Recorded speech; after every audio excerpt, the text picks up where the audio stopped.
بده يستغل هذه الفرصة من أجل بس سيطرته على التلفزيون، على الرقة، على الطبطب.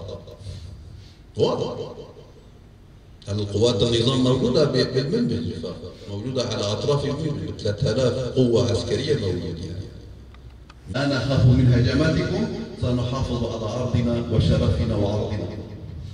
لذلك نحن بهذا السنة الجديدة نقف على هذا النقاط الأساسية. يكون توجهنا السياسي واضح. من الناحية السياسية، من الناحية العسكرية لازم نحضر حالنا بشكل جيد في الجنوب. ما بين الدولة التركية وداعش وخاصة التهديدات الأخيرة يثبت هذه الحقيقة مرة ثانية. التقسيم لكل الدول العربية واستخدام الفصائل المسلحة، استخدام كلما هاجم الدولة التركية ينظم حالها.